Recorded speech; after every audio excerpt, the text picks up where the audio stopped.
The promise, the number one promise that gets the most airtime in the Bible is that I will never leave you. And notice what he says before, most of the time whenever he makes you that promise. He says, do not fear. I will never leave you.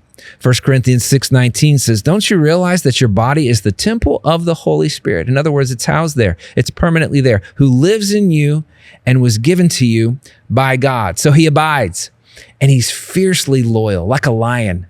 The lion within you is greater than the lion that prowls around you. Lowercase l, by the way.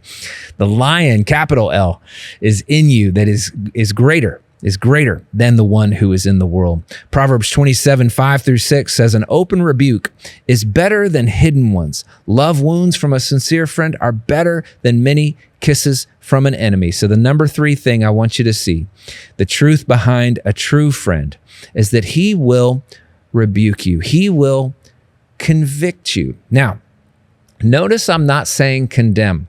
Notice I'm not saying accuse. But a friend, a sincere friend, is someone who isn't just going to multiply kisses, who isn't just going to tell you what you want to hear in order to flatter you and in order to never have conflict in a relationship. He's someone who loves you enough to tell you, hey, this is hurting you. Hey, this isn't good for you in your life.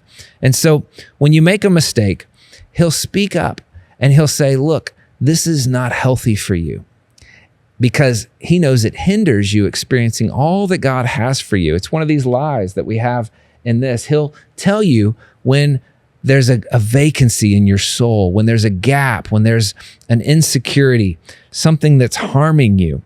He'll tell you when you have a wedge in a relationship.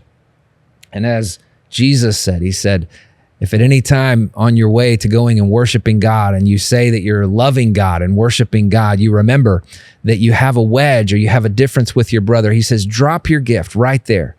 Go and mend with your brother. Go and reconcile, and then come back and get your gift, and then go worship me.